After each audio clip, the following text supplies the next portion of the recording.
Hi everyone, let's go over my medium time frame, low time frame and micro bullish and bearish Elliott Wave scenarios on Bitcoin, starting with my medium time frame bearish scenario where we are looking for a zigzag to the downside in a 535 where the most common target for wave C is between the 1 and the 1.236, pulled from the high to the low of A to the high of B, sitting between 27k and 26.3k, with a rare target for wave C being the 0.618, which is sitting at 28.1k. In this scenario, we are then looking for an impulsive structure to the downside in a 5-wave move. And if we then zoom in to the lower time frames, then you can see wave 1 has to be finished already. This move over here has to be a wave 1, waiting for wave 2 to either be finished or is already finished, for then the beginning of a wave 3 to the downside. Now, if we are looking at a wave 1, 2 and then another 1, 2, then the invalidation of this scenario is if price would move above this high over here, sitting at 29.3k. The moment price is moving above this high, a potential wave 2 in the bearish scenario has to be moving to the right side over here.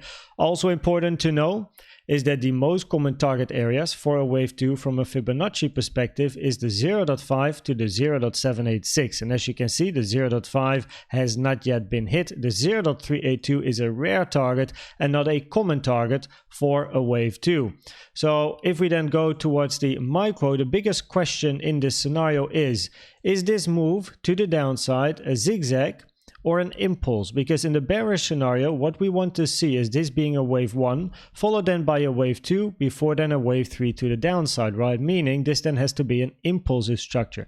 If this is a zigzag structure to the downside, the only option we have in the bearish scenario is that we then get some sort of a diagonal. But the problem with the diagonal in this scenario is that a wave 2 and a wave 4 in a diagonal are only allowed to have zigzags. And in an ending diagonal, by the way, in a wave C, all the waves has to be a zigzag structure. So you want to see a 3 wave here, 3, 3, 3, and then eventually a 3 wave to the downside. So all the waves have to be zigzag structures. And this then has to be the first one, followed then by likely the second one over here, third one, fourth one, and then you want to see continuation in a wave 5, but you will never reach, with this being an ending diagonal, you will never reach the common target for a wave C being all the way down here, maybe not even the rare target, the 0.618. So that is something that we do have to keep in mind, especially if price is going to take this high over here at 29.3k. This being a diagonal to the downside is going to be extremely unlikely because a wave 2 has to be a zigzag structure, and therefore this then has to be a wave 1, 2, potentially double zigzag in here. So this is then the high of a 2, potential zigzag in the 3. But the moment you're going to take this high, yeah, it's not that likely, especially if you take this high over here, the diagonal is basically invalidated. But then again, most importantly, is this a zigzag or an impulse? Now, if we count this on the lower time frames, the probabilities that this is an impulse are actually quite low. It is a higher probability that this is indeed a zigzag structure in a 535 wave move. If we have to count this as a impulsive structure, you're probably wave 1, 2, 3, 4, 5. The problem here is that this wave 3 is then the shortest wave of wave 1, 3, and 5, which is not allowed in an impulsive structure, and there's not really any other good way to count this move to the downside as an impulsive structure. So therefore, this being a zigzag is a higher probability, which then also means that going to the common target for a wave C is going to be extremely unlikely, but even the rare target is going to be a problem, which then increases the probabilities of the medium time frame bullish and then bearish scenario, which is this one over here. So in this particular scenario, we are also looking for a zigzag to the downside in a wave A, eventually a wave B, and a wave C to the downside. But in this scenario, wave B is not yet finished. Now, wave B doesn't have to go all the way up here. A minimum target for wave B is the 382. But in this particular scenario, we're not yet moving to the downside in a wave C. We're first continuing to range for a while before eventually we get that wave C to the downside.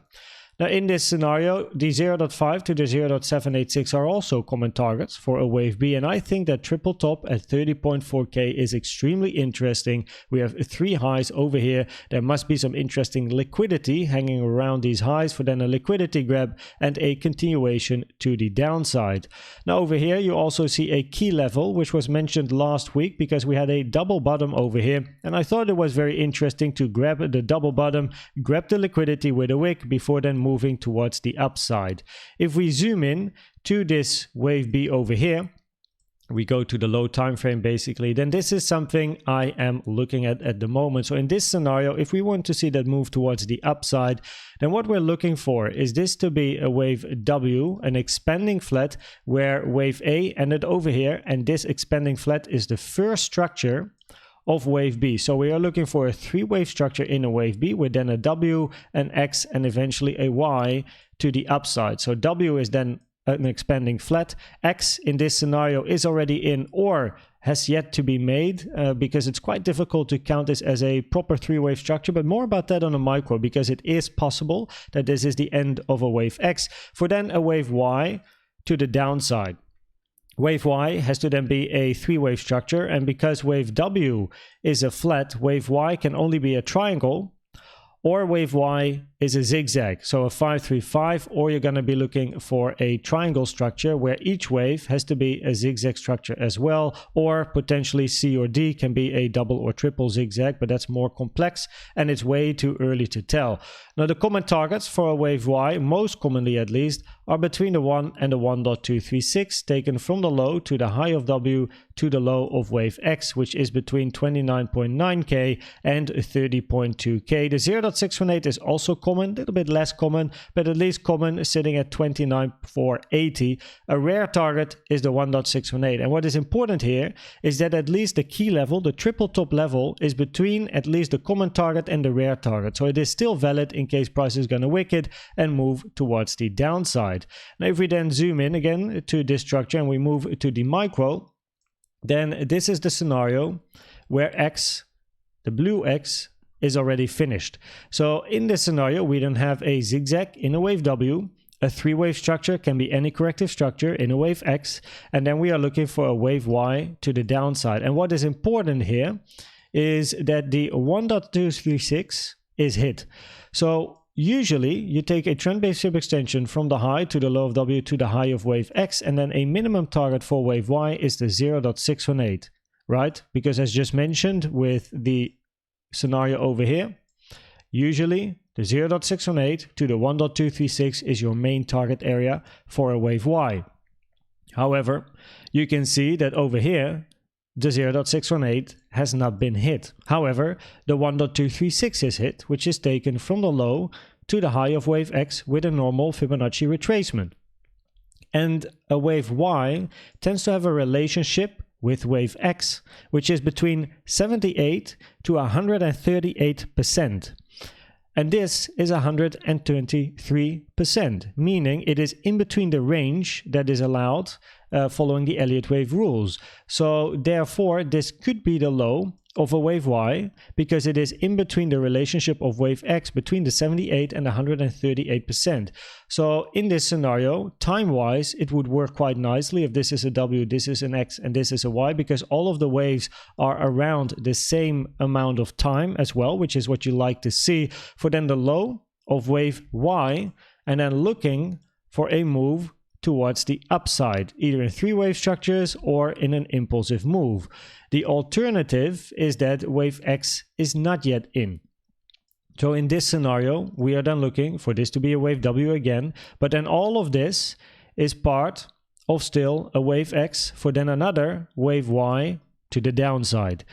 Now in this scenario, because we are looking in wave X for then a expanding flat structure or a WXY, where then wave X in a WX over here is below the low of W, and then you're looking for a wave Y to the upside because this doesn't look impulsive over here, right? A wave C, usually in an ABC, it goes up very quickly, so you'll be looking for a WX and then a Y. Then the most common target here is between the 1 and the 1.236, right? Between 29.3k and 29.4k, as well as the 0.618. I should put it on my chart at least, which has been hit already over here, as you can see. So price is already ranging around on top of that 0.618 for then potentially continuation to the downside. That depends on what we see more locally. But in this scenario, you then have a W looking for X to finish, for then another Y to the downside. The main problem here is time. This wave X is extremely long in time compared to a much shorter W, and that is something that brings the probabilities of this scenario down.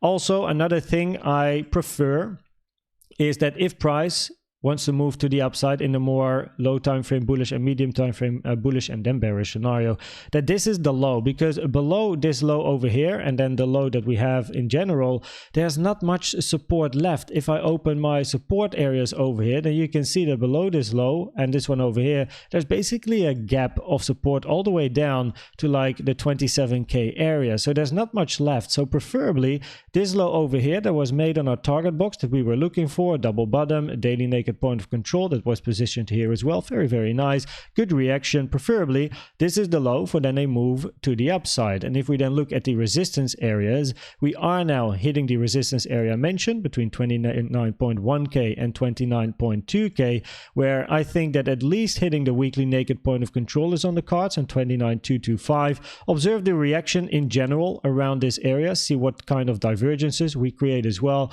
For then potentially, if we can pass this resistance area, more upside where we have a time naked point of control 29.475 and a daily at 29.7k, and then eventually we reach the higher levels with the triple top sitting around here, the 30.4k level. So let's see how price is going to react more locally, because the first area of resistance is where we are at the moment.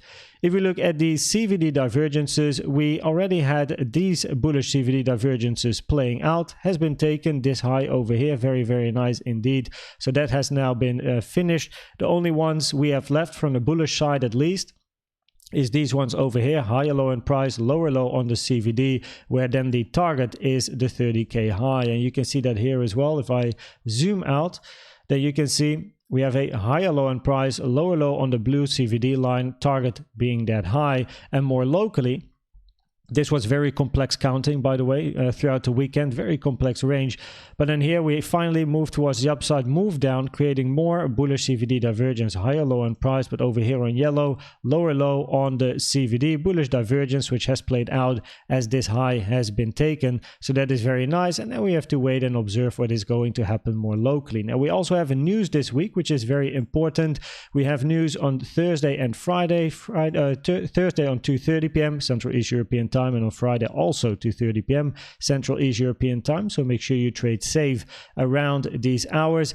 Then I really like to at least mention this, because one of my partners has an amazing campaign, which is Bing X. Links is in the description and the pinned comment. And this is quite crazy. For like depositing just small bits of money, you get a reward which you can use with 10x leverage. You can keep all the profits that you make with these rewards as well. And if you lose the reward, like if you lose the 100 USDT, then you don't lose any money yourself, right? You don't lose your 300 or whatnot.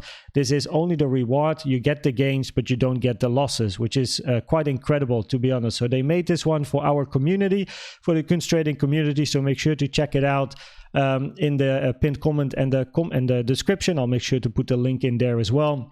And you can use the link to register, of course. And then also it's trading volume wise as well. So if you trade with the rewards or your own money, then eventually if you trade to a certain amount of volume, more rewards are coming. It's only 10 days. So make sure if you want to at least use it, that you use it in less than 10 days. So it's quite nice. Finally, then the probabilities of the different scenarios.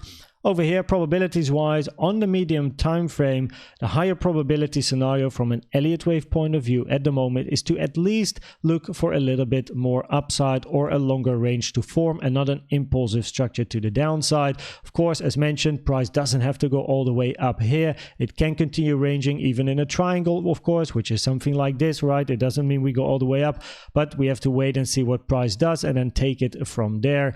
On the low time frame, between the low time frame scenarios, this being the bearish one and this being the more bullish one, the more bullish one currently has higher probabilities, mainly because this move to the downside looks like a zigzag structure and not an impulsive structure. So potential WXY is definitely on the cards here. And more on the micro scenario, I would like to see at least a little bit more upside, where I think the weekly naked point of control is surely an interesting target, at least at 29,225, and then it's about observing the reaction. In general, we are now at resistance over here, so no financial advice, but longs were taken either, you know, somewhere over here or over there, for example. But in the end, we are now at resistance, so you want to see this pass, then maybe a retest before then continuation. That weekly naked point of control is a very attractive target, and then it's a wait and see how price reacts, because on this channel we are not FOMOing, we are not YOLOing, right? We are not catching knives, we are reactive traders. We observe what price is going to do, we have our planned strategy, and based on our entry requirements, we enter or do not enter the trade. Sensible trading. So I hope that you have a good day. I'd like to thank you for watching. Hopefully this video was helpful or valuable to you. Please check out the most recent educational video I've made about the best trading indicator you can use, in my opinion, which is the CVD. And for now, thanks for watching and subscribing, and I'd like to see you at the next one. Bye bye.